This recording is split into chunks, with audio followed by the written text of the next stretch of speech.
reuniones que he tenido en estos meses, como que acostumbraba a hacer un paneo, ahora no estoy en biblioteca, sino que traje algunos libros, de libros aparecidos, digamos, solamente para pensar en libros, en los últimos, digamos, no sé, 5 años, sobre la cuestión del diálogo, ¿no? Bueno, este es el Oxford Handbook de Deliberative Democracy, este se llama directamente Constitutional Dialogue, este es el Judicial Dialogue y Human Rights, Constitutional Course and Deliberation, The New Commonwealth Model of Constitutionalism, Democratic Dialogue and the Constitution, el Cambridge Handbook de Deliberative Constitutionalism, bueno, o sea, hay, digamos, se ha ido instalando un paradigma dialógico, digamos, relacionado con el constitucionalismo, que merece la atención y que para mí, a los fines de lo que venía escribiendo, era muy importante. Entonces quiero encajar esto que nace con cosas que estuvimos viendo, y también, digamos, no solamente hacerlo en términos celebratorios, sino críticos, porque creo que hay algo bien interesante, digamos, de lo que están haciendo, sobre todo como síntoma de algo que está pasando, pero eso no significa que todo lo que esté pasando bajo el paraguas, o que se agrupa bajo el paraguas de lo dialógico, resulte de interés.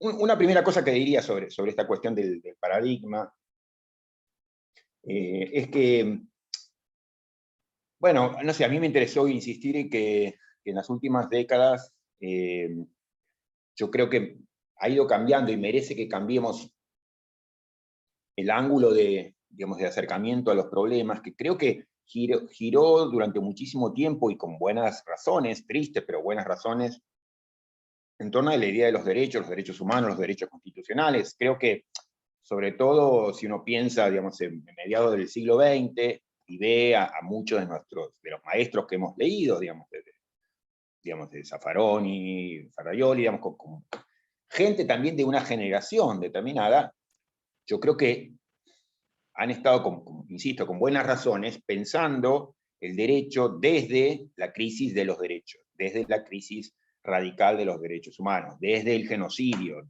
Digamos, si uno lo lee hoy a Zaffaroni, cada declaración tiene que ver con eso, que bueno, este es un genocidio en goteo, este es una nueva manera del genocidio en nuestro tiempo. Bueno, pero en todo caso, digamos, hay algo que es importante, de haber pensado el derecho desde la crisis radical de los derechos humanos, pero también tiene que ver con un tiempo, y no porque hoy los problemas de derechos humanos estén resueltos de algún modo, sino porque creo que eso también no ha ayudado a que prestásemos atención a, digamos, otra dimensión del problema, que es lo que a mí en el libro me ha interesado venir insistiendo, que es un problema que tiene una dimensión, una naturaleza, de modo muy particular, democrática. Digamos, que tiene que ver, entonces, con la cuestión, digamos, del déficit democrático, y no solo ni primordialmente con el déficit de los derechos. Creo que hay algo muy serio que ocurre en términos del déficit democrático. Y me parece que, y por eso también mostraba la literatura, y decía que hay algo interesante y algo preocupante, porque aún lo mejor de esa literatura, y pienso en algunos libros que ahí de hecho no están, y en muchísimos de los escritos que han aparecido en estos años, los que hablan de la erosión democrática y demás, bueno, entre otros problemas, tiene un problema de esa naturaleza, que lo lleva, yo creo, y lo he podido hablar con algunos de los representantes de esas corrientes, digamos, de los que piensan la erosión democrática, desde Adam Przeworski a Tom Ginsburg, que es la de confundir o la de superponer problemas que son esencialmente problemas del constitucionalismo con problemas de la democracia. Y por eso también, digamos, yo creo, muchas de las respuestas o soluciones o intentos de dar remedio a lo que ocurre, termina siendo errado o termina siendo muy insuficiente, porque se intenta atacar con las herramientas del constitucionalismo los problemas democráticos y ajustar las tuercas, digamos, que todos reconocemos como aflojadas, como derruidas, como desgastadas de los controles, como si eso fuera a reparar los problemas de la maquinaria democrática. Entonces, no hay ninguna duda de que, digamos, del tipo de crisis que venimos teniendo, se agregó una que tiene una dimensión institucional particular, y que esa porción de la literatura lo ha identificado como líderes que, a partir, digamos, de los problemas que viene teniendo el sistema institucional, se han ido aprovechando de los huecos, las ventajas, las oportunidades que tienen para terminar de aflojar, digamos así, las tuercas de los controles, pero yo creo que hay un error en pensar que los problemas del constitucionalismo solucionan los problemas de la democracia, o que los problemas de la democracia se solucionan ajustando los controles digamos, aflojados del constitucionalismo. Como decir, para ponerlo en términos brutales, digamos, es importantísimo restablecer el sistema de controles en Brasil frente a los abusos y acosos generados desde el Poder Ejecutivo por Bolsonaro, y es importantísimo reconstruir, digamos, el sistema de checks and balances norteamericano luego de Donald Trump, pero aún si restablecemos todos los controles que funcionen en su mejor expresión, el problema democrático no desaparece. Por eso, digamos, ahí en el libro jorobo permanentemente con el cuentito de Monterroso. Digamos, abrimos los ojos y el dinosaurio todavía está ahí, el problema democrático todavía está ahí. Y entonces venimos buscando soluciones de por aquí y por allá, pero eso, creo que estamos equivocando el diagnóstico, y entonces parte del tema del libro es ese. Entonces, un primer punto tiene que ver con eso.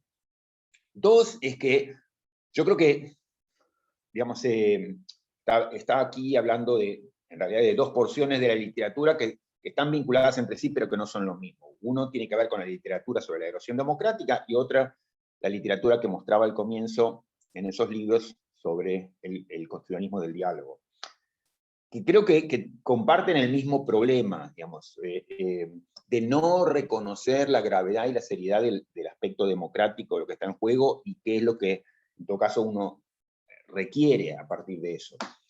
Pero bueno, yo creo que, digamos, del mismo modo que está muy bien que la literatura de la erosión democrática haya, bueno, puesto un foco muy especial en digamos, en la muerte lenta, ¿no?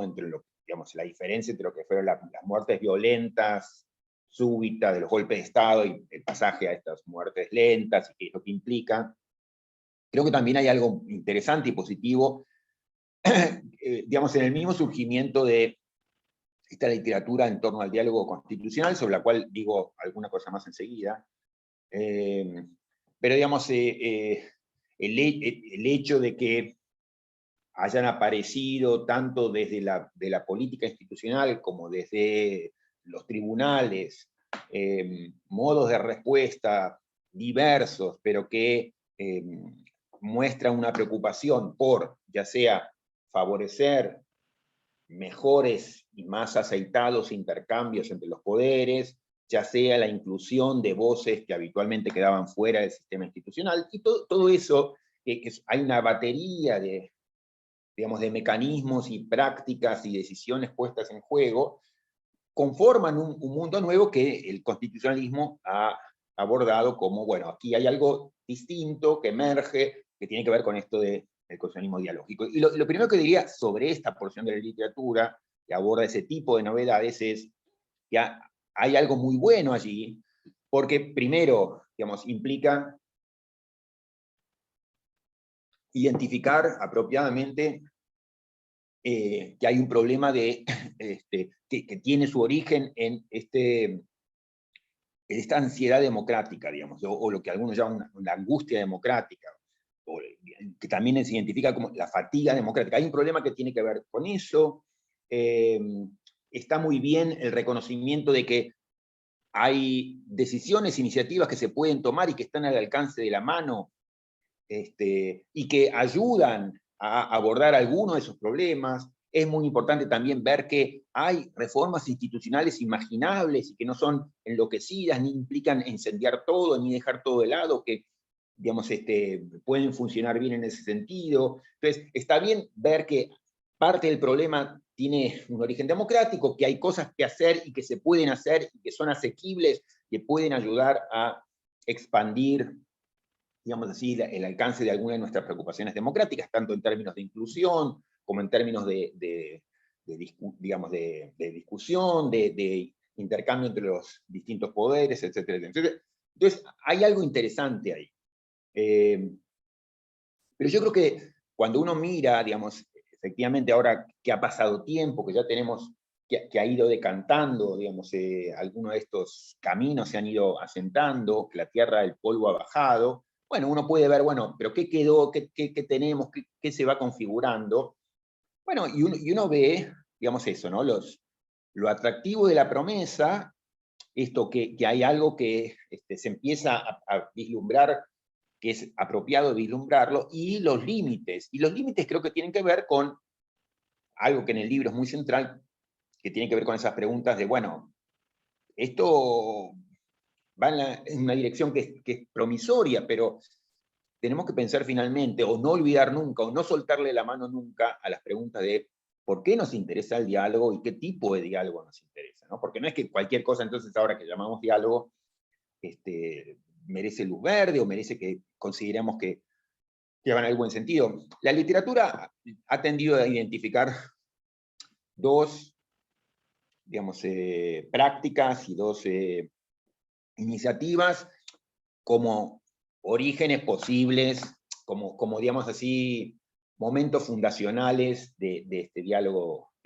el constitucionalismo del diálogo, y simplemente, digo, porque entre otras cosas no quiero yo ocupar todo el tiempo, digamos, sino unos 20 minutos, ¿sí?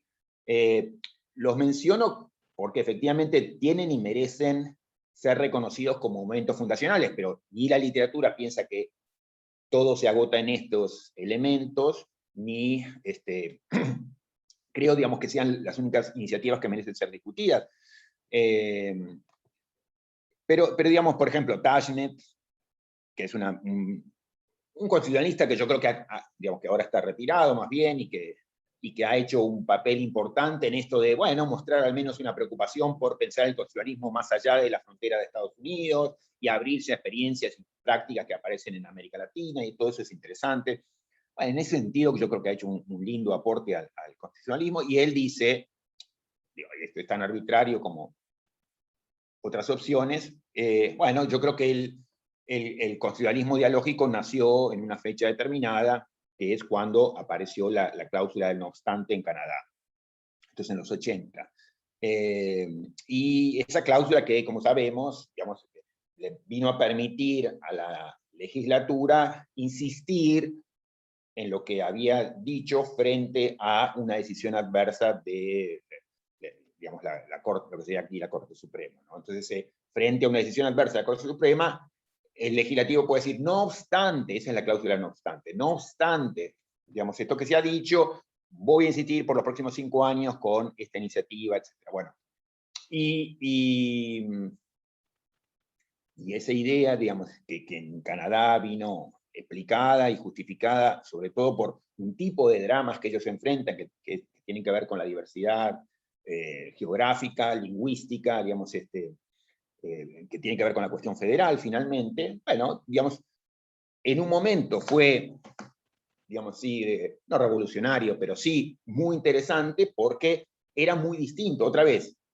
venía a decir, es posible mejorar las relaciones entre legislativo y judicial, aceitar la comunicación entre ambos, darle, digamos, la posibilidad al legislativo que reaccione en términos más, digamos así, pretenciosos, quitarle la última palabra a los tribunales. Por eso, digamos, apareció, uy, hay cosas que se pueden hacer institucionalmente para esto, y hacerlo no es una locura, y es posible, y hasta lo hace Canadá, bueno.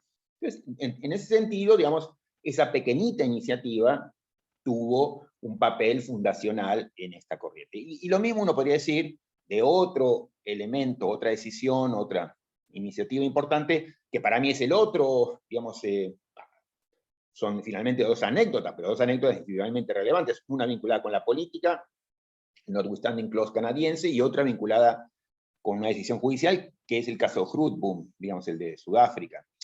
Y eso, digamos, tiene que ver sobre todo con parte del modo en que la doctrina constitucional, sobre todo anglosajona, miró digamos, los últimos desarrollos, que en América Latina, para bien y para mal, digamos, se habían ido asentando o habían ido, digamos, tomando cuerpo con algunas decisiones y algunos escritos doctrinarios que todos conocemos en materia de derechos sociales, pero que en el ámbito anglosajón, digamos, hasta Grootboom, muchos veían como imposible o completamente irracional, injustificado, que los tribunales interviniesen en un área que tenía que ver con el enforcement, digamos así, de los derechos sociales, ¿no? Yo en el libro cuento la anécdota de quién era mi supervisor en Estados Unidos, de Sunstein, que un par de años antes digamos, de Grootboom y, digamos, al calor de un proceso en el que él estaba muy involucrado, que eran los cambios transicionales en Europa del Este, digamos, la caída del muro, etc., él había escrito un artículo que representaba un modo de pensar de él en ese momento. Sin duda, él ha estado cambiando mucho, muy rápidamente, muchas veces, de opinión, pero bueno, él había escrito, siendo quien es, había escrito un artículo bien interesante, polémico y muy discutido, sobre todo por los latinos, que se llamaba Against Positive Rights, ¿no? Y entonces, un poco mirando los procesos de Europa del Este, decía, bueno, no, todo eso de los positive rights. De hecho, me acuerdo, como anécdota, cuando vivía Alfonsín, una vez se hizo un congreso en Estados Unidos y fue invitado Sunstein. Era la primera vez que él hablaba en un evento que tenía algo que ver con América Latina. Y claro, y trasladó para América Latina todo lo que él estaba aprendiendo en Europa del Este y como si, digamos, el tema de digamos, el dominio comunista y las expropiaciones tuvieran el mismo sentido en Europa del Este que en América Latina, y era como alucinante, digamos, verlo completamente fuera digamos, hablando completamente fuera del tarro. Pero bueno, digamos, siendo una cabeza muy importante en el constitucionalismo, su artículo sobre Against Positive Rights había causado cierto revuelo, porque bueno, era una autoridad, digamos, oponiéndose a ese tipo de desarrollos, y cuando aparece Grootboom, que es muy poquito después, él escribe, uy, me equivoqué. ¿Por qué? Porque Grootboom demostró otra vez, con una decisión, en este caso judicial, pequeñita, que los jueces podían hacer otra cosa frente a un caso que tenía que ver con derechos, en este caso derecho a la vivienda, y en vez de decir, bueno, este es el plan de viviendas que el legislativo tiene que construir o el ejecutivo tiene que hacer construir, no, lo que dijeron es, no, miren, así no se puede decidir este problema. Ocupación ilegal por cantidad de familias de un terreno, digamos, de propiedad privada, dice, no, así no se puede resolver este problema como tradicionalmente se lo viene resolviendo, que es echando con una topadora a esta gente, porque acá también hay otro tipo de derechos en juego que tienen que ver con los niños que tienen un derecho constitucional a la vivienda, etc. Entonces, hasta que eso no se resuelva, este tipo de remoción habitual no se puede hacer. Bueno, y eso que fue la nada, pero fue importantísimo también. Otra vez, fue un hecho pequeño, pero en términos constitucionales, no digo revolucionario, pero que causó una gran conmoción porque mostró que otros caminos más, digamos así, si se quiere, de diálogo entre legisladores y jueces, jueces y legisladores, era posible. Bueno, yo creo que, digamos, es entendible y es atractivo la explosión de escritos que generaron ambos eventos, digamos, sobre todo en el ámbito canadiense, pero desde ahí para abajo hay infinitos libros, artículos sobre el Notwithstanding Clause, así como, digamos, una discusión que en América Latina tenía más entrenamiento sobre los derechos sociales y los jueces, empezó a ganar velocidad y fuerza también en el ámbito anglosajón. No, yo creo que cuando uno piensa, o sea, mira ese tipo de puntos de partida, que insisto, son puntos de partida, luego hubo más cosas interesantes, audiencias públicas, el meaningful engagement, digamos, derechos de consulta, y muchas cosas interesantes que digamos, se han ido tomando cuerpo. Pero yo creo que para pensarlo bien, conviene, y es un poco el ejercicio que trato de hacer en el libro, no me extiendo mucho más, volver a bajar la pelota, calmar las aguas, y decir, bueno, está bien, todos estos desarrollos son promisorios, son interesantes, van en el camino de una comunicación más aceitada entre los poderes, algunos de ellos abren espacios para otras voces, las audiencias públicas convocadas por los tribunales, que aquí en Argentina muchos nos entusiasmaron muchísimo, Mendoza, digamos, bueno. Pero ¿hasta qué punto son interesantes y hasta qué punto están al servicio de los ideales deliberativos, dialógicos, conversacionales que muchos defendemos? Al menos a mí, yo creo que a otros nos interesó hacer esa pregunta, y a mí esa pregunta, digamos que me la hice cándidamente, bueno, me dio respuestas en un punto preocupantes, porque, digo, más allá de que uno no podía exigir o pretender que esas pequeñas iniciativas fueran el fin de la historia, ni cambiaran el mundo, pero tuvieron vida mucho más corta y menos interesante que la que prometían, y no por razones anecdóticas, sino porque en su propia naturaleza, digamos, no venían a servir a propósitos más ambiciosos que muchos tenemos cuando abrazamos una visión deliberativa o conversacional, ¿no? Entonces, digo, a mí ejemplos como el de los inmigrantes me ayudaba a pensar, bueno, es posible, es concebible, es justificable, es asequible que quienes van a ser los actores centrales en una comunidad diseñen, piensen las reglas básicas que pueden incluir protecciones a intereses fundamentales, a lo que llamamos derechos, y que se hagan cargo de la protección de esas reglas, y que, digamos, y eso no implique nunca abandonar la idea de que somos nosotros los dueños de esas reglas, y esas reglas tienen que estar a nuestro servicio, y esas reglas pueden ser conversadas a lo largo del tiempo en un diálogo que se mantiene abierto, inacabado, etc. Y eso implicaba un diálogo horizontal que era fundamentalmente inclusivo y que era compatible, como vimos ayer, con formas de delegación de autoridad política y judicial por razones de división del trabajo, porque no podemos estar todos juntos, reunidos en una plaza, decidiendo los conflictos y tomando las decisiones fundamentales, pero sin perder de vista que las decisiones están para nosotros y son para nosotros, digamos, y somos nosotros los que debemos ser los últimos.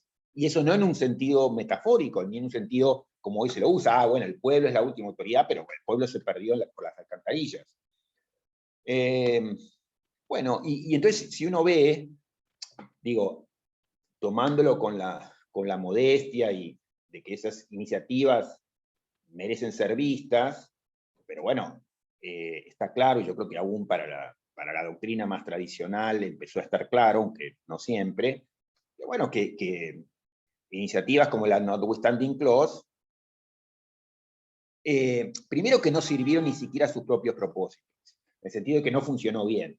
Se aplicó poco, se aplicó en casos, digamos, menos interesantes o que no se esperaban, y que, digamos, en casos que se esperaban no se aplicó. Bueno, pero eso, hasta uno puede decir, no hay problema, digamos, se podrá aplicar mejor en otros contextos y demás. Pero yo creo que, y esta es una crítica que le falta, yo creo, a la doctrina, que es, ¿en qué sentido eso que se apuntaba a hacer era interesante para el tipo de conversación democrática que uno quiere promover?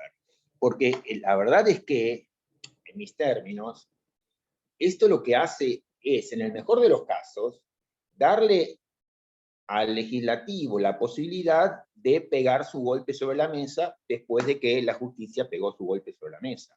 Entonces, ¿en qué sentido eso es un diálogo? O sea, porque el legislativo dice, o sea, porque uno lo podría redescribir simplemente diciendo, la Corte dijo esto, yo no, yo pienso lo contrario, así que aguántenme a mí. ¿En qué sentido hay una corrección mutua? ¿En qué sentido esto da un incentivo para la comunicación?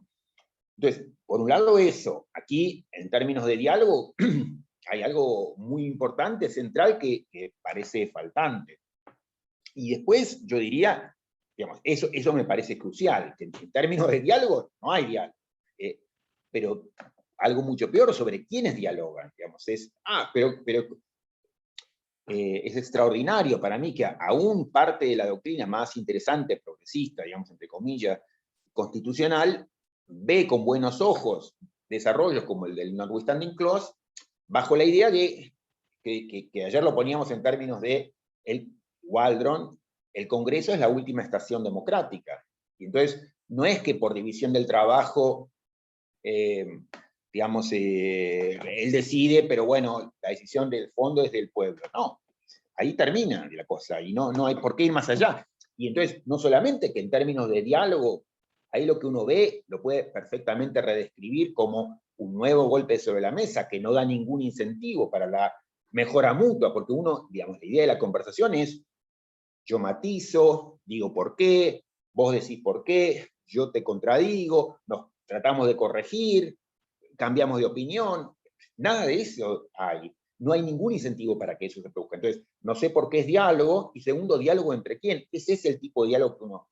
Porque uno puede decir otra vez, sí, por razones de división del trabajo, decimos, bueno, que el diálogo se concentre fundamentalmente o primeramente en... Sí, pero no es primeramente, la ciudadanía está completamente afuera, o centralmente afuera, o fundamentalmente afuera de ese diálogo. Entonces, hace agua o es deficitario ese tipo de diálogo en todo sentido.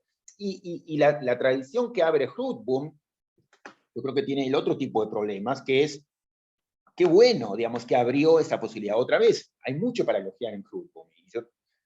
Yo soy un entusiasta de Hruitboom, como soy un entusiasta del caso Mendoza en argentino, perfecto, pero digamos, no sé por qué, si mañana se da Hruitboom 2, el tribunal va a hacer lo mismo que hizo en Hruitboom. O sea, es excelente que haya aparecido Hruitboom, porque nos permite ver que modos del accionar judicial que hasta hace unos años, en el caso de Argentina, cuando vivía Nino, eran tomados como ridículos, bueno, ahora sabemos que no solamente eran ridículos, sino que eran posibles, eran interesantes, socialmente resultan atractivos, van en un buen camino, simplemente que no veo cuál es la razón institucional para pensar que eso se reproduce mañana.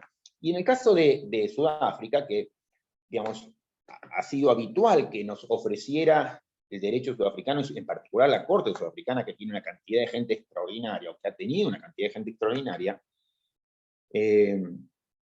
digamos, si uno ve la línea de caso inmediatamente paralela a Hruitboom, que es donde uno ve la secuencia, digamos, que fue de Olivia Road a Joe Slovo, ¿no? Que es el otro tipo de mecanismos, o otro de los mecanismos dialógicos que la Corte Sudafricana habilitó. Entonces, ahí como más formalmente, Olivia Road, aparece creo que es en 2006, 2008, y la Corte dice otra vez frente a un caso de ocupación ilegal, bueno, digamos, los actores involucrados, interesante, son, digamos, los que tienen que involucrarse en un diálogo para decidir de qué modo van a resolver ese problema. No soy yo, que no tengo la legitimidad. Bueno, había un poco ahí de lavarse las manos, pero bueno, digamos, pero entonces tiene que haber ese meaningful engagement, tiene que comprometerse a resolver el problema con sus cuestionamientos, porque bueno, a ver, en términos de desbalance de poder, no sé si es una cuestión de meramente largo a los lobos hablar con las fieras, por más que usted lo está supervisando de arriba, pero bueno, yo diría, bienvenido al meaningful engagement, pero digamos, la objeción que yo le hacía a Hruitboom es lo que en el meaningful engagement se vio a los 2 días, de hecho, al muy poquito tiempo, en la decisión inmediata posterior a Olivia Road, en donde la Corte había puesto en marcha este nuevo tipo de mecanismo dialógico, digamos así, la Corte en parte se desdice y en parte se tira atrás de lo dicho. En Joe Slovo dice, no que debía haber un compromiso significativo de conversación para ver cómo resolver el problema de la ocupación ilegal frente a la demanda de propietarios. No, sino en Joe Slovo pasó a ser, o sea, y esto es como poquitos meses después, la Corte dice, bueno, hagan un compromiso significativo, una conversación significativa sobre cómo es el desalojo, sobre cómo se van a ir. No me importa, digamos, el sesgo conservador que tiene la Corte. Lo que me importa decir es que ahí estalla lo que uno había podido detectar de un comienzo, que es, aún en su mejor versión, y la Corte Sudafricana tiene mucho de la mejor versión, aún en su mejor versión, este tipo de decisiones judiciales yo las celebraría, porque nos muestran que lo que parecía ridículo años atrás, lo que le burlaban a Nino, como diciéndole, usted vive en la Torre de Marfil, nunca supo nada de derecho, ¿qué hace la Corte en diálogo? Bueno, es posible, está buenísimo que eso se vea, pero el problema en el fondo es, ¿qué razón tengo para pensar que su decisión de mañana va a reproducir este esquema que hoy nos muestra que es posible? Porque no creo que tenga el incentivo, no hay nada en el sistema institucional que lo incentive usted a hacer eso, ¿no? Yo en eso soy como muy madisoniano, digamos. Madison, a la hora de pensar el sistema institucional, decía eso, veamos qué medio le damos y combinémoslo con las motivaciones que esperamos que van a tener los actores del caso. Si, los medios que escogemos y las motivaciones que combinamos no me dan este resultado, no me hacen posible que este resultado se repita mañana, y entonces lo armé mal, digamos. Entonces busquemos por otro lado, porque si no, no va a funcionar. Porque si no, como él le criticaba a Jefferson, si no, vamos a estar descansando en que Los Ángeles ocupen los cargos, ¿no? Y no podemos, o sea, es lo peor que le podemos decir a un sistema institucional. Esto va a funcionar bien si los cargos lo ocupan Los Ángeles. Bueno, entonces no va a funcionar bien. Y yo creo que muchos de los mecanismos dialógicos que hoy tenemos a mano son mecanismos que dependen de seres angelicales, de la buena fortuna de que mañana esos lugares, es lo que ocurrió con la Corte Warren en Estados Unidos, que no, digamos, apareció una serie de jueces, una combinación de jueces y de clerks en un momento determinado con mucha presión social, que ayudó a ciertos resultados, pero no había ninguna razón para pensar que esos resultados se iban a repetir mañana. Y es el mismo problema que siempre hablo con los colegas colombianos, que es extraordinario, digamos, el tipo de soluciones que presentó la Corte Constitucional durante 8 o 10 años. Bárbaro. Pero bueno, estaba demasiado vinculado a Los Ángeles, que estaban ahí, digamos, los Suprimi asesorando, y estaban ahí, digamos, los Gaviria decidiendo, y estaban ahí, digamos, pero ¿cuál es la razón para pensar que cuando el poder político se ve amenazado, mañana, que es lo que hizo, reemplace a cada uno de los Gaviria por uno de los empresarios jurídicos que hoy ocupan ese cargo? Entonces, no había nada en el sistema institucional preparado para resistir. La última, digamos decir, la última bandera que sostienen los colegas colombianos es, bueno, no, la fuerza del presidente. Están colgados con la fuerza del presidente. Yo no veo, digamos, que la fuerza del presidente vaya a impedir que pasado mañana pasen por arriba doctrinas que habían abierto anteayer, ¿no? Pero bueno, y voy terminando con eso. Entonces, clarificar por qué nos interesa el diálogo, qué queremos con el diálogo, nos ayuda a pensar mejor si lo que tenemos va en la buena dirección, es esperable que crezca en la dirección que queremos, o si ni tenía interés desde un principio, aunque parecía que formaba parte de la familia de herramientas interesantes. No, y la última nota del libro, o de lo que yo mencionaría, tiene que ver con una nota, otra vez, ¿no? Como agridulce, que a mí me entusiasmó mucho y que también miro con cuidado, que es, bueno, una serie de, digamos, de desarrollos que se dieron en los últimos años, más interesantes que los primeros, digamos, los que había identificado el constitucionalismo dialógico, y que tienen que ver con estas asambleas que formal e informalmente se fueron dando en distintos lugares. Así, para hacer una lista rápida de asambleas que fueron aprendiendo una de la anterior y mejorándose, digamos, asambleas ciudadanas, luego escogidas por azar, luego vinculadas con audiencias públicas.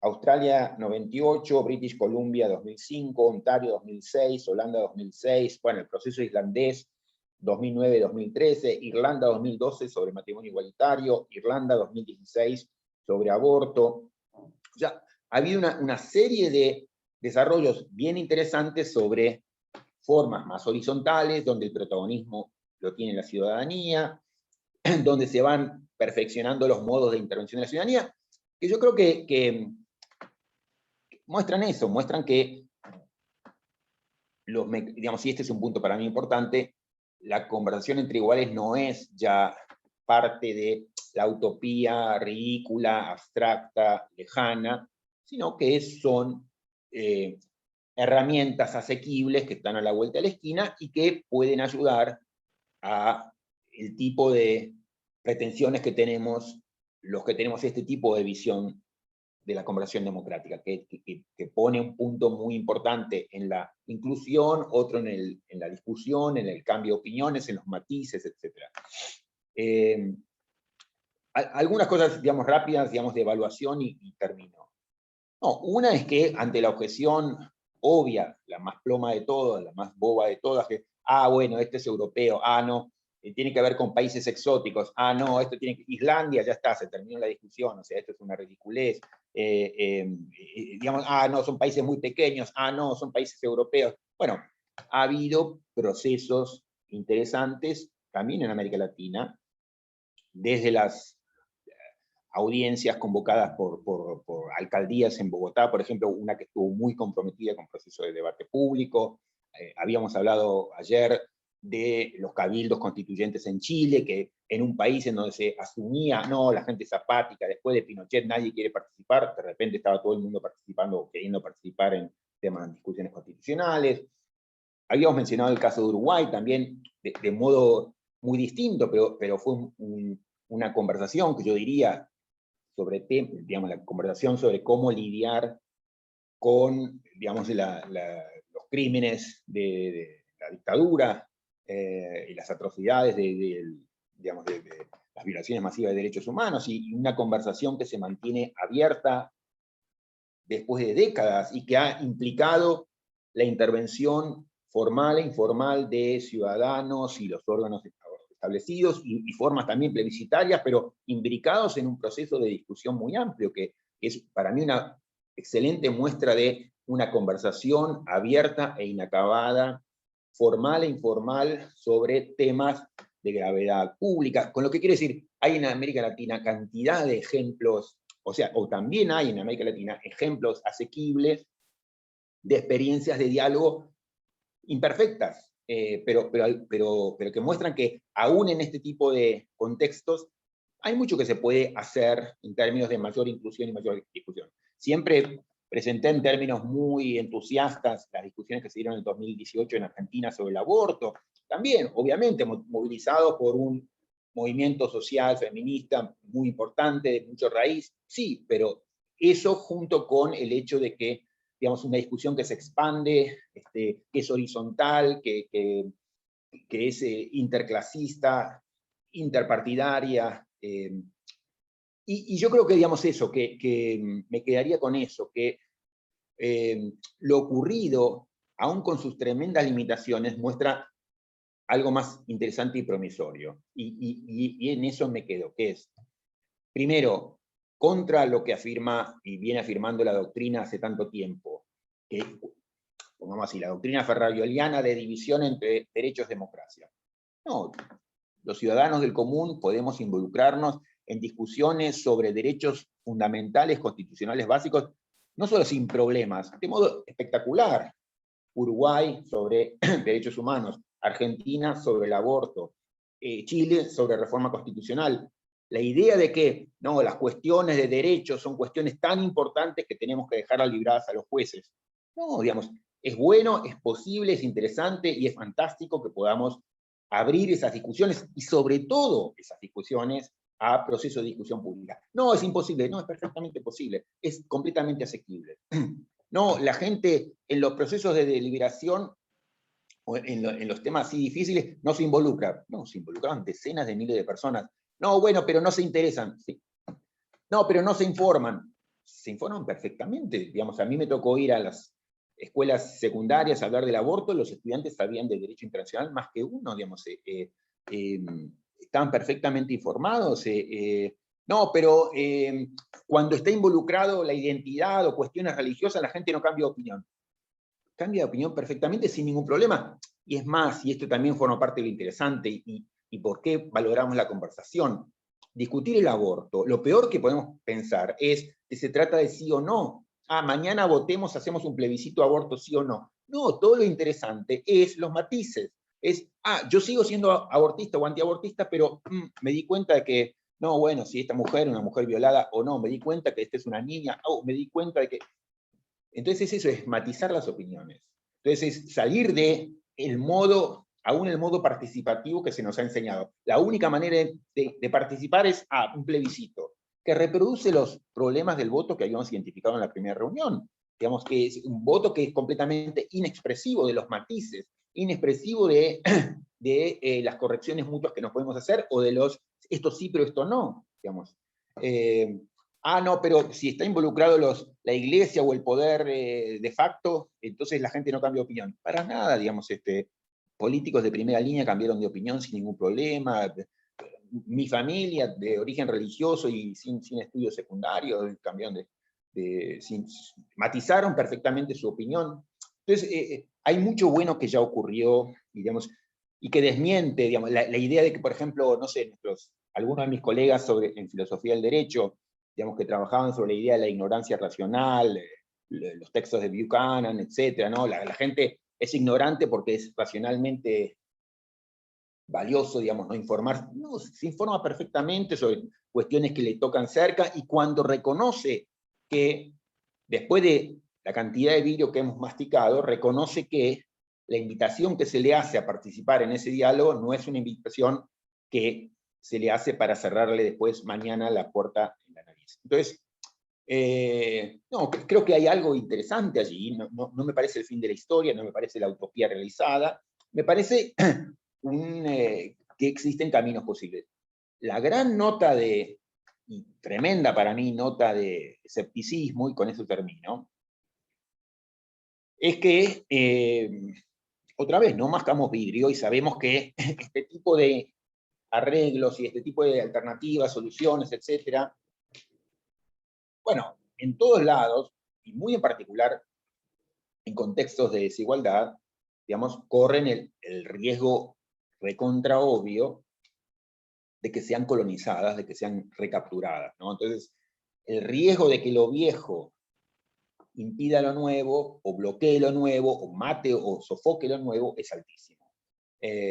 Digo, para tomar el caso más utópico de todo, más extraordinario de todos, que yo creo que es el de Islandia, que uno podría redescribir como la única experiencia en la historia, digamos, del constitucionalismo de toda una sociedad, en los hechos, discutiendo una reforma constitucional. Bueno, eso que fue el proceso más impresionante de todos, cuando el Parlamento viejo, que había entrado dentro de la crisis radical de legitimidad, recuperó legitimidad y sofocó, ¿no?, la aplicación de la reforma constitucional que ya se había redactado, ¿no? Entonces, todavía hoy, la reforma constitucional extraordinaria no entró en vigencia. Y en otras experiencias iguales, digamos, por distintas razones, en Canadá, también experiencias casi, digamos, imposibles, y que de repente, digamos, muestran que no pueden realizarse finalmente porque, bueno, los requisitos que se le ponen para que puedan entrar en vigencia son tan extraordinariamente altos que, no sé, en el caso este eran reformas sobre el sistema electoral, algo maravilloso, porque se había reconocido que si uno dejaba a la vieja guardia parlamentaria la decisión sobre las reglas electorales, y bueno, nadie de los parlamentarios existentes iba a hacer un recorte o un cambio que perjudicara su reelección mañana. Entonces, en Canadá se dijo, no, estos temas se los vamos a sacar a estos que son los principales involucrados y lo vamos a hacer discutir en una asamblea ciudadana. Extraordinario. Pero bueno, los requisitos que pusieron para que ese tipo de leyes fueran aprobados fueron tan extraordinariamente altos, eran como más de un 65%, creo, en cada distrito, que, no, digamos, creo que llegaron al 63% de promedio, pero no llegaron al 65%. ¿Eso habla del fracaso? No, habla de el viejo sistema impidiendo, digamos, la implementación de lo nuevo. Que entre paréntesis, también un caso extraordinario el de Canadá, porque era una asamblea ciudadana, ambas, British Columbia y Ontario, dedicadas a pensar sobre sistemas electorales, que es tal vez el tema más difícil dentro de la teoría política, de cómo pensar y concebir, porque requiere matemática, porque requiere cálculo, porque requiere variables que no controlamos, y todo el mundo hubo una coincidencia de que las propuestas hechas por las asambleas ciudadanas, el carnicero, el carpintero y demás, después de unos meses de discusión, que eran reuniones, creo que básicamente los fines de semana, tenemos ahí la información, o sea, es fácil recogerla, todos reconocen que la propuesta hecha en ambos casos había sido excelente, pero bueno, no pudieron ser implementadas. Entonces, y Argentina lo del aborto también fue extraordinario, ahora se aprobó, pero digamos, tampoco es la estación final, pero lo que había ocurrido en su momento también era típico. Una discusión pública excelente en términos de cómo habíamos empezado a matizar posiciones. Bueno, como diría Robert Cover, digamos, la mata la interpretación de los senadores de ciertas provincias, entonces, del norte. Y eso también, digamos, no es ninguna sorpresa. Entonces eso, como diría Garchunov y compañía, la moderna está en el aire, digamos, yo creo que hoy vemos que podemos mejorar el diagnóstico y eso es muy importante, yo creo que en buena medida es crucial, yo creo que en buena medida este último libro tiene que ver con muchas incomodidades y la primera es la incomodidad de ver colegas que teniendo la oportunidad en su mano, digamos, interviniendo en procesos de reforma constitucional, y ahora muchos colegas amigos están en Chile en la misma situación, digamos, pierden la oportunidad por insistir con diagnósticos equivocados. Y bueno, entonces creo que eso, en parte el intento de contribución es a mejorar el diagnóstico, por lo menos ver por qué está mal y por qué podría estar bien otra cosa, ¿no? Entonces por eso es tan importante no perder de vista, no soltarle la mano a la cuestión de por qué nos interesa el diálogo, qué queremos del diálogo, etc. Bueno, me alargué más de la cuenta, pero me callo acá y abrimos para lo que quede. Santiago, decime, Carolina. Ok, gracias, Roberto. Tengo una pregunta, creo que es sobre lo último que estabas hablando, sobre el tema de los viejos sistemas y sus efectos, pero déjame contextualizarlo un poco en relación a toda la obra. Vos propones un ideal regulativo, que es esto de la conversación entre iguales, que a mí me parece sumamente atractivo el hecho de que todos los afectados puedan participar, y que esto significa que a medida que pasa el tiempo y nuevas necesidades se va incorporando más gente que tiene que ser parte de esta deliberación. Me parece sumamente interesante tu separación de Waldron, porque tu modelo, creo yo, a diferencia de su modelo, puede fomentar la confianza, lo que vos llamás confianza democrática, porque el modelo de él, aunque me parece muy atractivo, no tiene esta virtud, y esto puede ser algo muy bueno para ir en contra de la lógica de facciones, no solo la lógica de poderes contra poderes, sino la lógica de hacer política de facciones. Pero ahora mi pregunta viene sobre el pasado, que es algo que vos tomás, o el peso del pasado, es algo que vos tomás en serio, no solo en este libro, sino en otros trabajos.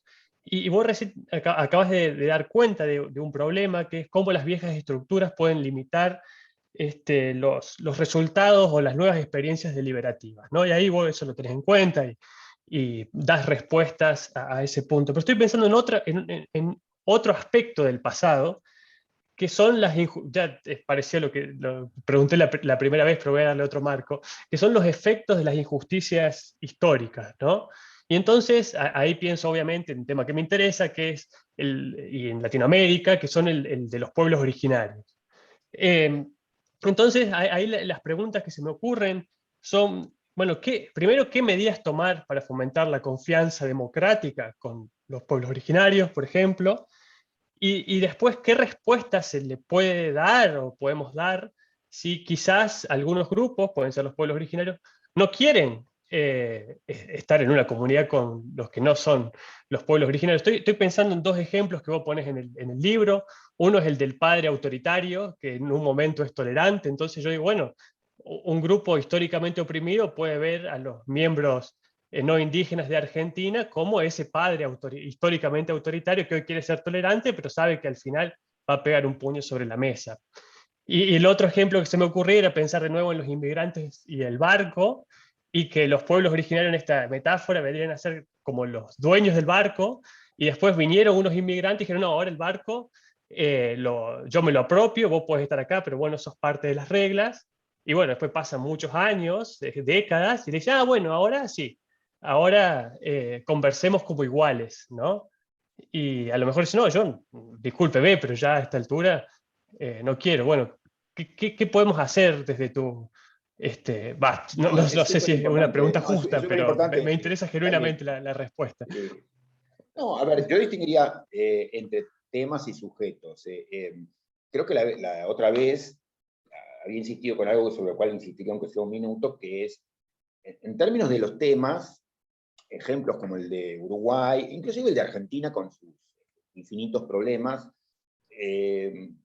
tiene algo interesante, porque muestran que un tema que es trágico, que nos parte del alma, que nos divide, que nos, digamos, un cuchillo que cruza todo el estómago y demás, bueno, pero se puede hablar y se puede mantener como tema abierto y lo podemos retomar, y como hay grupos enojados porque sienten que la decisión que se ha tomado no es respetuosa de las cosas que más les importan, siguen marchando todos los días con la vela en la mano y fuerzan finalmente a que se vuelva a reabrir. Bueno, eso es posible, aún en América Latina ha sido posible y es interesante. Entonces, en términos de temas, aún los más trágicos, yo creo que tenemos ejemplos de lo que se puede hacer bien, digamos, o sea, eso es asequible, que es mantener la conversación abierta, porque hay gente, en Argentina de algún modo pasó, cuando vinieron las leyes de perdón, digamos, un montón de grupos seguían marchando todos los jueves a la plaza, vamos a ir con la... Bueno, y eso mantuvo, o obligó, forzó de a poco a reabrir la discusión. O sea, eso es posible. No, hay otro tema que tiene más que ver con los sujetos, y entonces sujetos que han recibido el cachetazo cada vez que se integraron o fueron burlados.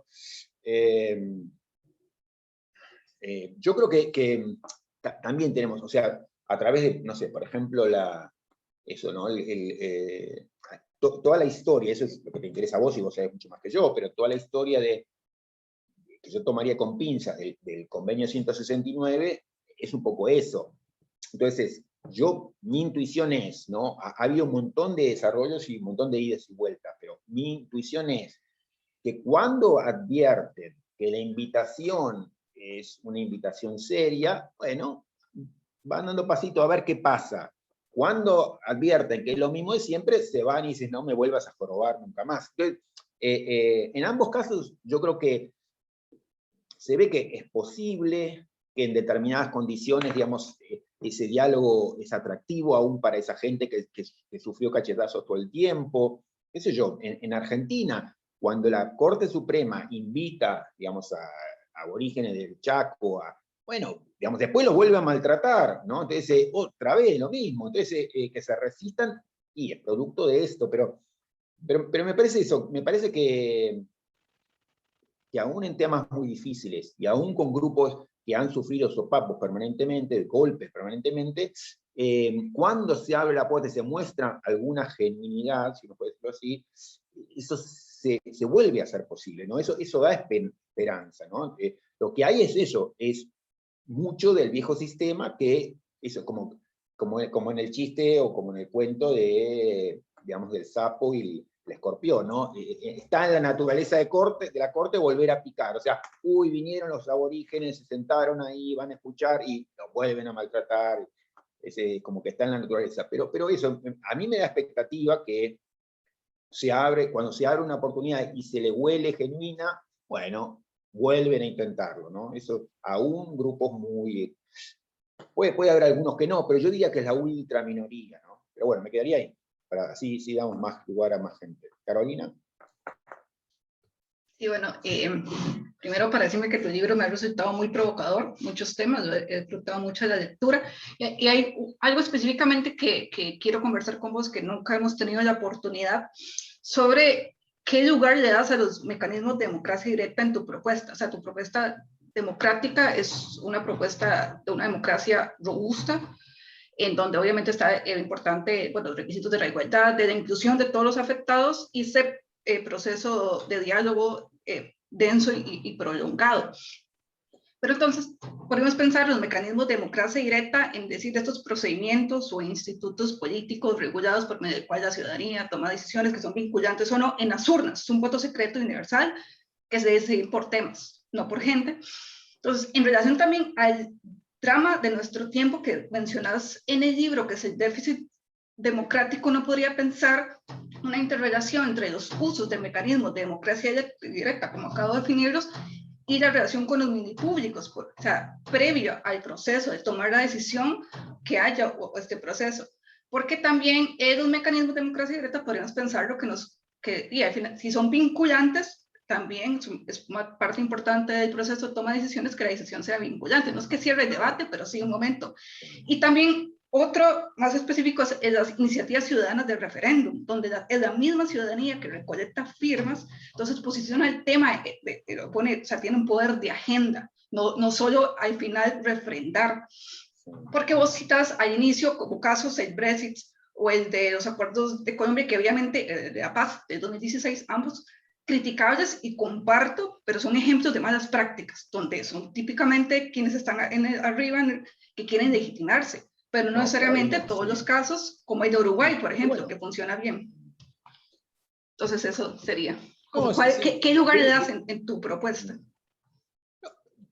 Digamos, eso, el libro creo que pretende ser un trabajo, digamos, no ingenuo, y por eso, digamos, es eso, ¿no? La idea de no masticar vidrio y que tenemos una práctica ya de demasiados golpes, palos sobre la espalda.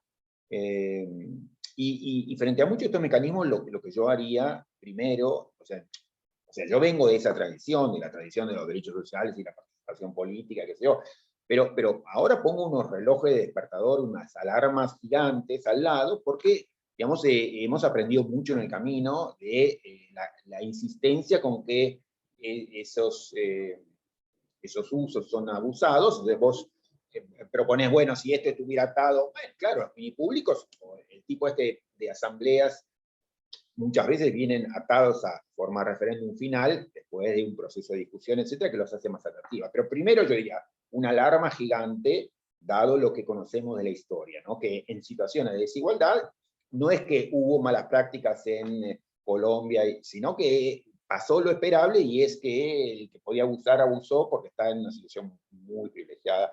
Y después, además del aprendizaje de la historia, es si es lo que queremos. Recién yo hacía un comentario sobre un tema que me importa mucho, que para mí ha sido muy iluminador, que es la discusión del aborto.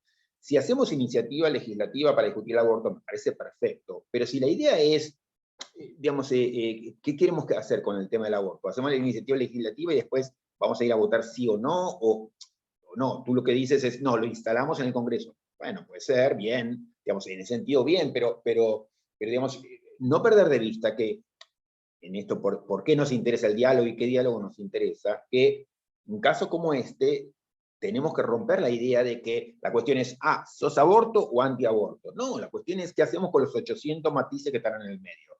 Y entonces, ¿cómo hacemos para promover eso? Entonces, me parece bien si hay una iniciativa para que el Congreso lo trate, pero yo me pondría a llorar después de que ganamos esa iniciativa, porque estos tipos, digamos, ahí que son representativos de nadie, que el último que tienen es vocación de liberar, que responden a intereses y no a sus electores. ¿Por qué eso? Entonces, yo he resignado, digamos, entusiasmo en relación con el viejo esquema. Creo que está muerto y que no es posible resucitarlo. No hay forma de inyectarle oxígeno que haga, ¿no? Como que era Kill Bill, digamos, no hay inyección posible que le vuelva a dar vida a este cuerpo, a esta maquinaria, digamos, desfalleciente. Entonces, es como pensar por otro lado, porque eso, no hay ley de partidos políticos que revive esos muertos, ¿no? Lamentablemente, digamos, pero es eso, como demasiado y todo va en el mismo sentido, o sea, me parece difícil resignar ese escepticismo, ¿no? Pero eso diría, entonces pondría esos matices, esas alarmas y esos cuidados. Me quedaría ahí porque por mi culpa, digamos, pasamos demasiado tiempo. ¿Quién venía? Ana, después Nicolás, después Yanela, después Manuel. Hola, Roberto. Dale. ¿Cómo estás? Mi pregunta o mi preocupación un poco estaba vinculada a cómo pensar los mecanismos dialógicos en aquellas discusiones políticas en donde hay fuertes intereses económicos de un lado. Estoy pensando en los casos donde se discuten, por ejemplo, derechos ambientales y lo que está pasando en Entre Ríos, que hay mucha participación. O sea, el problema ahí justo no es la participación popular, porque hay un montón de ciudadanos autoconvocados, hay diálogo democrático, cumple con todos los requisitos, creo que es lo que vos planteás en tu libro. Pero por el otro lado tenemos poderes económicos muy fuertes, concentrados, intereses políticos que responden a ese poder económico. La única válvula de escape que se me ocurre en muchas situaciones, o en una situación de ese tipo, es de nuevo el Poder Judicial, y de nuevo pensar en una justicia que le tuerza el brazo al poder político para Bueno, dar como Ana, enforce, o para tomar en serio esas discusiones populares. Entonces, mi pregunta es, ¿cómo hacer para generar o para que se tome en serio el diálogo popular? Pero está bueno el ejemplo, digamos, y yo creo que vos misma das ahí digamos, alguna respuesta posible. A mí, digamos, ayer hablábamos, por cuestiones de división de trabajo, no solo no me preocupa, sino que me parece bien que haya organismos judiciales dedicados a pensar los conflictos. Juan mató a Pedro, María pagó su alquiler, el otro está ocupando bienes. Bueno, pero luego, digamos, yo creo que la justicia tiene una tarea, por eso, eso es parte de lo que no hemos discutido aquí, porque tampoco ocupa un lugar, pero no centrar en el libro, digamos, una visión así como más procedimentalista de la función judicial. Y a mí me parece perfecto que frente a temas, digamos, sustantivos, de implicación, de reverberación constitucional, sea la ciudadanía, en esos modos más abiertos e inclusivos, la que tome la decisión, y lo que le corresponde al Poder Judicial es no reemplazar a la ciudadanía en la decisión del contenido, sino en el aseguramiento, o sea, como el árbitro del partido de fútbol, asegurar que, no, este fue gol, no, tenés toda la hinchada en contra, tenés el presidente del club, lo tenemos a Grondona, digamos, diciendo que el hijo de Grondona, digamos, ya, bueno, no importa, digamos, esto fue gol y punto, digamos, y esa tarea me parece una tarea perfectamente asequible para el Poder Judicial, digamos, es eso, digamos, es el tipo de concepción, o el tipo de tarea la concepción que yo tendría sobre el Poder Judicial, que tengo en el Poder Judicial, le asignaría, o sea que es totalmente consistente con lo que vos decís, no que sea la última salvaguarda, pero sino que sí es el tipo de tarea que le compete al tribunal, ¿no? Nicolás. Hola, buenas tardes para todas, para todos. Bueno, me ahorraré los elogios y directamente a la consulta o las consultas o preguntas. Bueno, anoté muchísimas cosas de tu exposición, Roberto. Las dos dudas más persistentes, en principio, serían las siguientes. ¿Vos crees que existe en tu último libro una distinción entre experiencias dialógicas y estructuras dialógicas?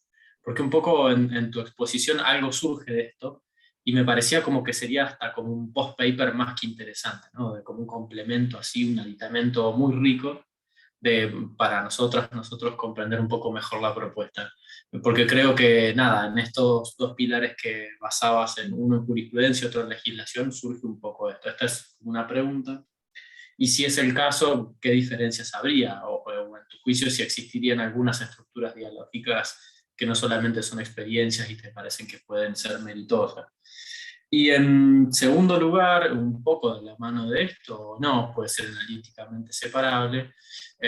Cuando presentaba Sala de Máquinas, algo decías, al final en capítulo 10, pero me parecería interesante volver sobre esto solo para alimentar mis propias obsesiones, es si crees que existe acaso algún ideal o algún prototipo de ideal de justicia sustantiva cercano, aproximatorio, no tan distal, latiendo detrás de esto del constitucionalismo dialógico, ¿no? Porque Sí. claramente no es un liberalismo igualitario a secas, no hay un liberalismo ampliado en la versión de Nino, con sus principios a priori y posteriori, tampoco sería un republicanismo a la Petit, pero cuando señalás esto de cómo tomarse a los iguales en serio, incluso al comienzo del libro, ¿no? De esto de tomarse en serio a la otra persona, ¿no? Sí, Como haciendo la lógica de Dworkin, claro. si vos ves esto. No, Solo eso. empiezo por lo segundo, que es más difícil, pero es más fácil para mí, digamos, el libro es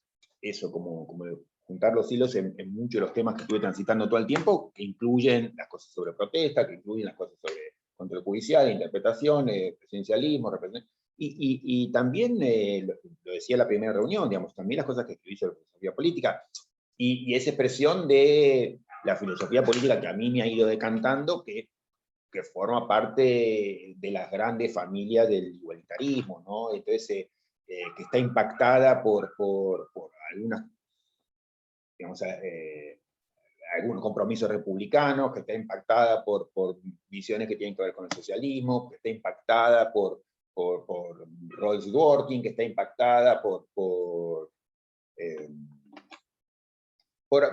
algunos ecos del viejo comunitarismo. No, entonces eso, y no tendría problemas en, digamos, o sea, presentar cuál es el tipo de filosofía que yo defiendo.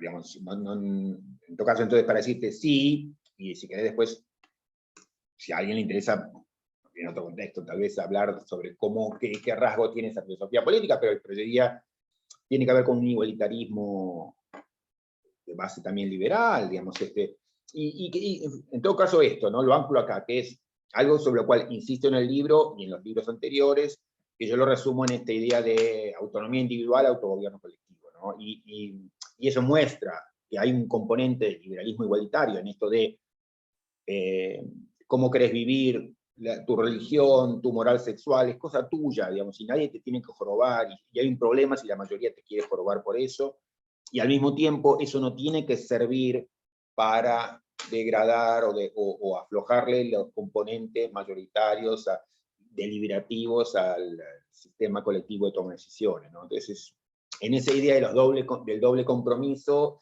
yo trato de mostrar eso, ¿no? Que hay una porción liberal y hay una porción igualitaria muy fuerte, ¿no? Pero bueno, iría por ahí. Y sobre lo primero sí, pero yo diría, a ver, ha habido esto, ¿no? Que la teoría ha ido informando la práctica y la práctica ha ido dándole, digamos, materia a la teoría para que repiense y que entienda mejor las cosas, ¿no? Y entonces hay algo de esa ida y vuelta. Entonces sí, si querés está bien, digamos, si hay una continuación posible en un trabajo sobre experiencia, digamos, yo creo que tiene cierta riqueza eso, pero yo insistiría, y es un poco el propósito del libro, como eso siempre de volver a retomar, digamos, o sea, dónde uno está parado y decir, lo primero es no perder de vista de si defendemos el diálogo no es porque uno se llamó diálogo, porque el juez puso el cartel de diálogo arriba del escritorio, porque el otro llamó dialógico o sea, defendemos por estas razones y este es el tipo entonces de diálogo ideal al que apuntamos. Y entonces yo miraría tanto esas prácticas como esas estructuras con este punto de mira, ¿no? Y entonces tenemos un punto de mira que nos ayuda a evaluar prácticas y estructuras y para decir qué prácticas son preferibles y qué estructuras deberían construirse, ¿no? Eso es. Yanela, después creo que es Sheila o Manuel, no me acuerdo. Yanela. Hola, ¿qué tal? Qué bueno verte. Buenísimo. Bueno, la verdad que espectacular el libro, Roberto. Y el ejemplo uruguayo lo agradezco especialmente porque, bueno, Está nada. dedicado a vos, está dedicado a vos. Sí, me está sirviendo muchísimo. Entonces, para esos efectos y completamente interesada, quería aprovechar para hacerte una pregunta que tiene que ver un poco con algo que dijiste hace un ratito sobre que te estabas refiriendo a Uruguay y hablaste de algo así como de la conversación formal y la conversación informal. Y entonces te quería pedir un poco que dijeras algo más sobre eso, porque yo te escuchaba y pensaba, en el caso uruguayo hubo plebiscito de reforma de la Constitución, hubo referéndum, hubo ley, hubo decisiones de los tribunales. Decisiones de los tribunales, decisiones de los tribunales penales, hubo decisiones de la Corte sobre constitucionalidad de la ley de caducidad, a favor de su constitucionalidad y a favor de su inconstitucionalidad. Luego hubo responsabilidad del Estado en el caso Hellman, que la responsabilidad fue atribuida al cuerpo electoral por la Corte Interamericana por la decisión que tomó en el plebiscito en los dos, en el referéndum del 89 y en el plebiscito. O sea que la Corte responsabilizó al cuerpo electoral por las expresiones en los mecanismos de democracia directa, por haber mantenido de algún modo la vigencia de la ley de caducidad, y luego hubo una ley interpretativa de la ley de caducidad que fue a veces sí y a veces no, según la integración de la Corte, considerada inconstitucional o constitucional, que lo que hacía era, digamos, el contenido de esa reforma constitucional que no salió, la presentó como proyecto como ley interpretativa de la ley de caducidad. Y ahora, digamos, sigue habiendo proyectos de ley y qué sé yo, y a su vez hay el 20 de mayo, la marcha multitudinaria, más millones de discusiones e investigaciones, más una permanente discusión del asunto que no hay nadie que considera que está resuelto. Estamos todos de acuerdo que el tema no está solucionado. Entonces, pero efectivamente hay muchos registros, ¿no? Hay muchos registros, muchas fuentes que son fuentes, digamos, y hay otras que no lo son, pero que tienen valor de conversación, pienso. Claro. Pero bueno, entonces te quería preguntar un poco eso, por las voces en la conversación, por cómo se hace esa relectura, cómo crees vos que... Mira, digamos, está por ahí, lo voy a molestar otra vez, Gustavo Maurino. Sí, Gustavo. No, sí, no, porque, bueno, primero que digamos, la respuesta la das vos, o sea, no, y no lo digo por digamos, porque sí, o sea, me parece que eso que acabas de dar es un relato, digamos, en 2 minutos extraordinario sobre eso que yo, digamos, pondría ahí como nota a pie de lo que escribo sobre Uruguay. O sea, es este tipo de cosas. O sea, esto es lo extraordinario del proceso formal e informal. Con todo el peso que tienen las viejas instituciones, con todo lo recontra reprochable y no representativo que son las instituciones representativas. Pero bueno, digamos, es ese proceso. No, y a mí me parece extraordinario como un modo de dar unos pasos atrás y mirar, digamos, el proceso a lo largo y no quedarse acá, esto es lo que hizo Uruguay en este día, o pero hizo 2 consultas populares. No, es una cosa que se extiende, digamos, que está en la calle y demás. Gustavo Maurino lo citaba porque, no, siempre cito como un trabajo que él escribió para mí, haciendo ese ejercicio de dar unos pasos atrás y mirar lo que había pasado en Argentina. Y a mí siempre me impactó esa descripción que él hacía, porque por eso te quería invitar, Gustavo, si querías decir algo al respecto, de cómo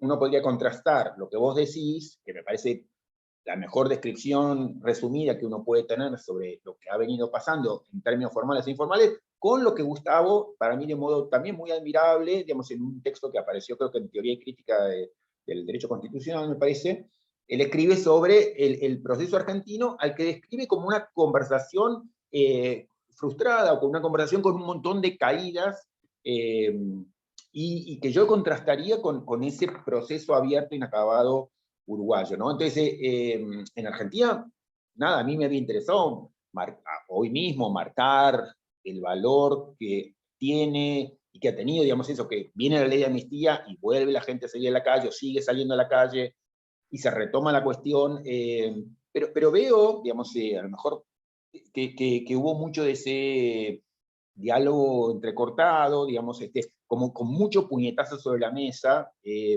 pero no sé, digamos, a lo mejor Gustavo podría decir, no, hoy mirando de lejos uno puede hacer una lectura más matizada, o decir, bueno, tampoco no es tan diferente, no sé, ¿vos qué dirías, Gustavo? Justo, la verdad es que cuando ibas hablando hoy, sigo recordando ese texto, es increíble, cómo parece todo un círculo. Porque yo en aquel momento no tenía para nada claro, obviamente, la visión tan radical que vos presentás de esta conversación entre iguales. Y ahora entiendo, Roberto, que tal vez te gustaba ese texto por cosas que yo no sabía. Pero en todo caso, la reconstrucción que trabajaba sobre Argentina tenía dos cosas o dos preocupaciones. Uno era precisamente la idea de que la legitimidad de las decisiones acerca de cómo lidiar con el pasado está muy asociada al nivel de agencialidad ciudadana. Ahora Roberto lleva eso a un lugar muy diferente con la idea de conversación entre iguales, pero creo que estaba ahí lo que yo estaba buscando tal vez. Y la otra cosa era que una vez que estás ahí adentro, creo que la expresión que yo usaba en aquel momento era de consistencia narrativa. Las decisiones que vamos tomando acerca de qué significó el pasado y qué significaron las propias decisiones que tomamos anteayer, formal o informalmente, etcétera, van creando una demanda de consistencia narrativa que encima cuando la ciudadanía está presente, es su identidad la que está en juego en esa narración colectiva. Bueno, que todos estos elementos limitan y son las condiciones de posibilidad de construir un reencuentro exitoso con nuestro propio pasado, ¿no? Que elaboramos democráticamente. Efectivamente, en la Argentina teníamos estos puntos que marca Roberto, creo yo, y buena parte de ciertos fracasos de apuestas institucionales, yo las leía en clave de inconsistencia narrativa. Eran difíciles de tragar para una ciudadanía que había ido construyendo democráticamente su narración sobre el pasado. Y tal vez algo parecido ocurrió en los últimos poquitos años en Argentina, cuando la Corte tomó el 2 por 1, cierta posición de la Corte, especialmente Carlos Rosenkrantz, con una especie de, solo diría, de desconsideración absoluta por la consistencia narrativa, porque en la teoría de Carlos Rosenkrantz, su conversación es con las normas. Y lo que ocurrió, se dieron cuenta al día siguiente que otra vez estaban acallando 30 años de experimentación ciudadana sobre esto, y al final, bueno, otra vez la búsqueda de consistencia narrativa dio lugar a una serie de decisiones. Creo que yo seguiría tal vez reafirmando los puntos que tenía ahí, y me parece, no conozco tanto el ejemplo uruguayo, perdón por mi extensión, pero creo que el ejercicio resiste análisis no, una línea, Gustavo, para darle lugar a alguien más, pero vos dirías, porque me interesa saber, vos dirías que en líneas generales, ahora que, bueno, porque ¿cuántos años tiene ese artículo? ¿10, 15, 20, no sé? Sí. No, pero por eso 10, digo... 10 seguro. Bueno, ahora sabiendo que la historia siguió y que hubo... ¿vos seguirías insistiendo más o menos en esa pintura? ¿O tendrías una lectura un poquito más, bueno, hubo caídas, pero fuimos retomando y... A mí mira, si me hubieras dicho hace 3 años, tal vez diría, no sé a dónde estamos yendo porque hemos estado hablando poco comunitariamente.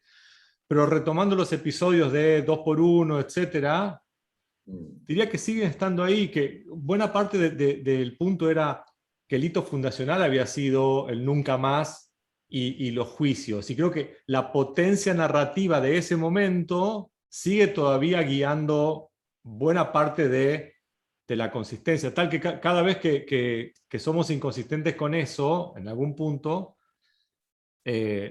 no son sustentables esas decisiones. Así que yo creo que seguiría diciendo, pero me gustaba el punto que vos comentabas, Jane, que era, esta discusión no se termina. Y claro, el pasado va a estar siempre con nosotros, siempre hacemos sentido del pasado de alguna manera, ¿no? Buenísimo. Cortitas, entonces, Sheila, Manuel, y estamos ahí. Buenísimo, gracias. Sí. Sheila. Manuel, ok. Todo bien. Yo la pregunta que quería hacer era un poco sobre lo que a mí me parece que hay un tema en el libro, que es el tema muy importante, me parece muy importante para vos y que muy importante para lo que has hablado hoy, que es el tema de demonios y ángeles, digamos. Yo te quiero hacer la pregunta. Yo tengo la sensación de que en el ideal regulativo que vos planteás del barco y de los inmigrantes, yo siento, leyendo lo que hay un alto nivel, no diría de una posición angelical, pero sí de buena voluntad, digamos. O sea, de que para que el diálogo sea posible entre eso y lo que vos esperás de ese diálogo, hay un alto nivel de buena voluntad. Es por lo menos lo que yo siento, y quiero capaz que hacerte una pregunta sobre esto. No sé si es lo mismo que después pasa cuando vos analizás los procesos, ya no como ideales utópicos, sino los procesos de hecho. Quizá vos lo analizás de otra manera, pero siento que hay algo ahí que no lo termino de sentir consistente. O sea, cuando vos te expresás como alguien más madisoniano, pero siento que el ideal regulativo... Así, digamos, terminamos menos en tiempo. A ver, vos me decís si te entiendo o no, pero no, una cosa que yo diría es, y no sé si ya te lo había dicho, o ya lo conversamos alguna vez privado, creo que en este mismo seminario alguna vez lo hablamos, que es esa visión que aún en Locke o en Jefferson, que esta gente como, nada, Locke, un liberal conservador, y digamos, lo más lejos de un revolucionario, qué sé yo, pero decía, sí, pensando en la Revolución Inglesa, ¿no? Sí,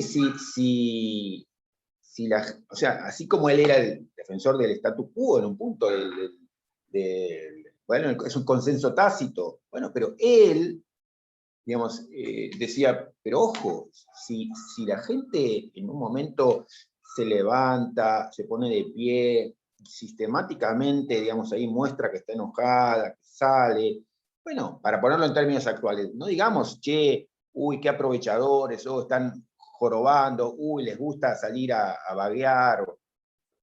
Che, tomemos nota y preguntémonos qué estamos haciendo mal para que haya esta gente que se pone de pie. En ese punto de confianza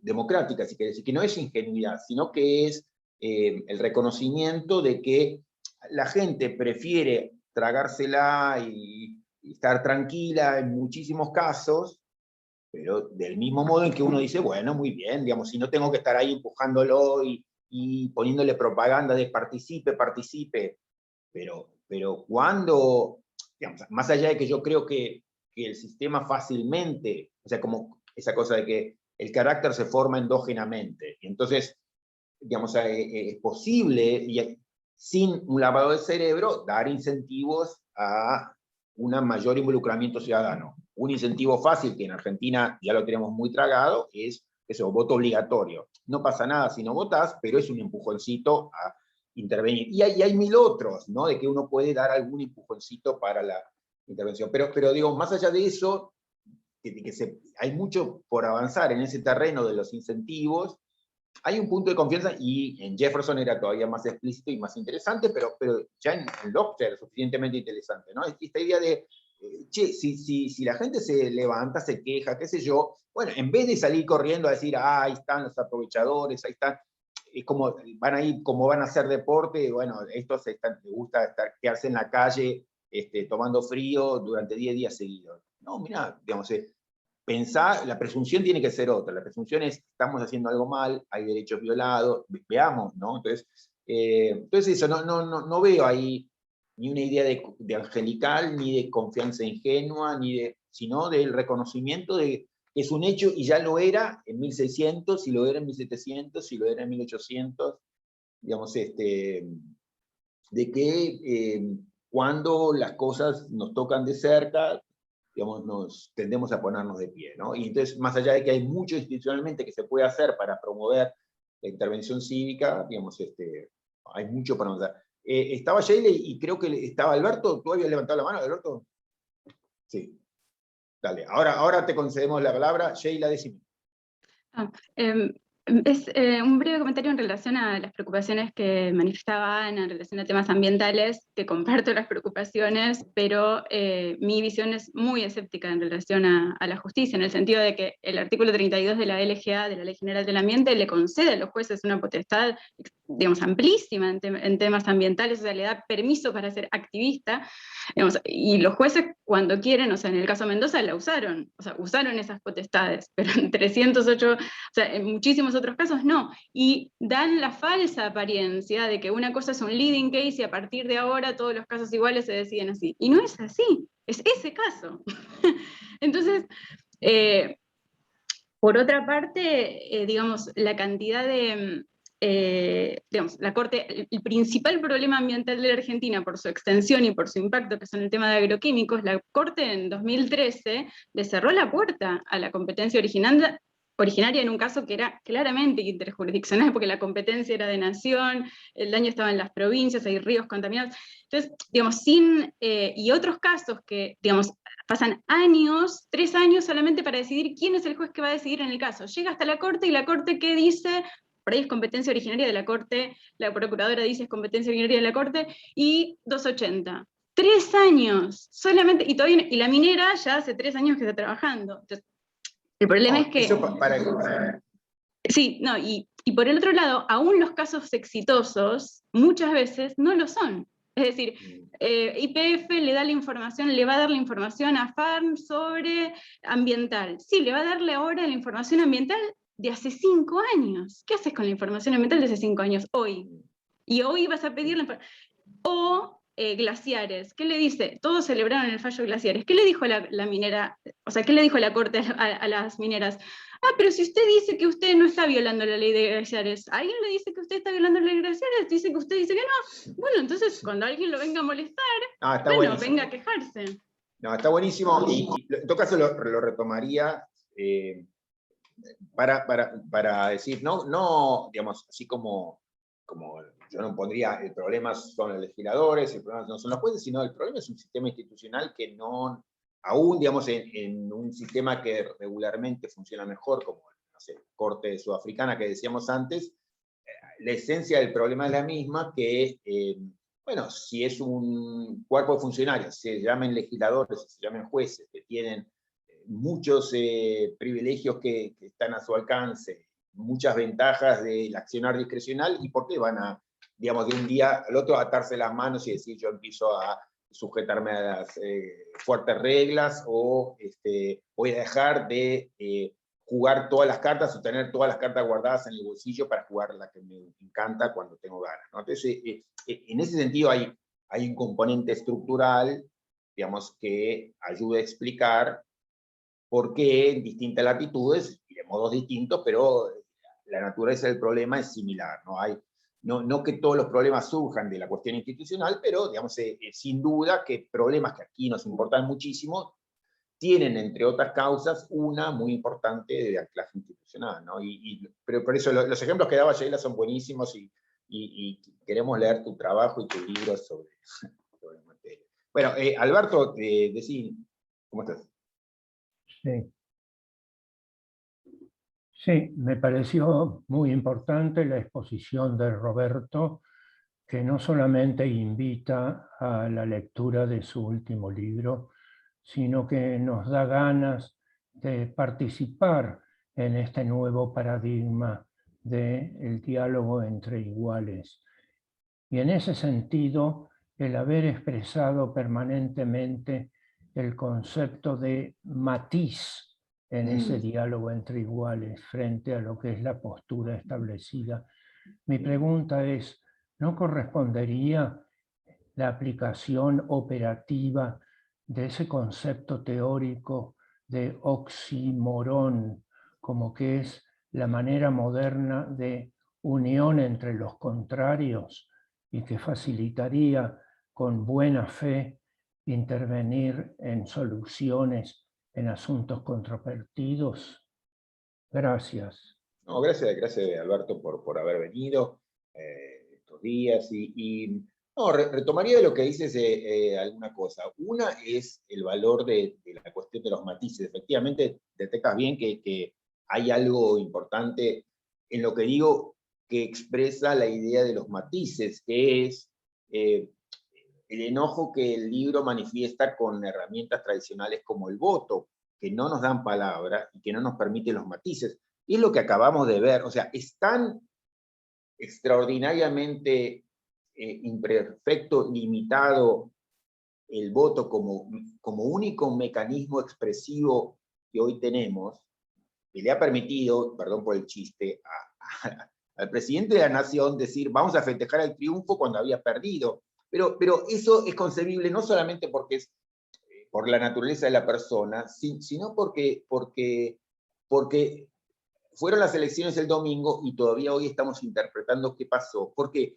Porque el voto no nos da palabras, porque el voto no nos permite decir, mira, a ver, estamos todos peleando, ¿cómo interpretamos lo que ocurrió? Ganó el gobierno, ganó perdiendo, perdió ganando, y es eso, no contamos con mecanismos que nos ayuden a la conversación, al marcar los matices, a decir esto sí, pero esto no. Y entonces, yo menos que en la buena fe, que por supuesto es un componente necesario, pero lo que diría es, en eso sería madisoniano, de asumiendo las limitaciones que conocemos de la naturaleza humana, que no podemos esperar que los jueces, los legisladores se comporten de buena fe, sino que, bueno, aún si no se comportan de buena fe, tienen los buenos incentivos institucionales que los empujan para la dirección, digamos, del bien común, o para la cooperación. Y yo creo que tenemos un sistema institucional para lo contrario, ¿no? Que no ayuda a la cooperación, sino que facilita, digamos, la confrontación, que no ayuda a la toma de decisiones horizontales, sino que concentra la toma de decisiones, que no favorece los controles, sino que favorece, digamos, el accionar discrecional. Entonces, hay mucho que se puede hacer en términos institucionales para frenar algunos de esos problemas. Entonces, ojalá que los funcionarios tengan buena fe, pero el sistema no puede descansar sobre que vayan a actuar con buena fe, y entonces la pregunta es, ¿qué se puede hacer para incentivar cierto tipo de comportamiento? Ahí hay muchas cosas que se pueden hacer. Abrir el proceso de toma de decisiones, darle a la ciudadanía más poder en el control del funcionariado, transparentar algunos procesos de toma de decisión, eso, como abrir el modo de decisión a modalidades más conversacionales, abrir foros de conversación y de encuentro, digamos. Yo creo que mucho tiene que ver con eso, como que ya no nos encontramos más en ámbitos públicos, en términos efectivos. Entonces, eso, bueno, es un rescate de que no todos los problemas tienen origen constitucional o institucional, pero que la Constitución, las instituciones tienen algo importante para decir en la resolución de ese tipo de problemas, ¿no? Entonces, la posición contraria, que es la de, bueno, no, lo único que importa es la economía, o lo único que importa es, no, digamos, también importan el tipo de instituciones que tenemos, parte del problema y parte de la solución puede estar ahí, ¿no? Pero bueno, es un poquito, lo podemos tomar como cierre, y eso. Hasta aquí llegamos. Infinitas gracias por todos, digamos, cada uno de los comentarios, testimonios de ustedes ha sido extraordinario, para mí al menos, así que súper agradecido de vuestra honrosa presencia. Gracias y seguiremos. Gracias. Gracias, Robert. Gracias a todos. Gracias. Excelente. Gracias.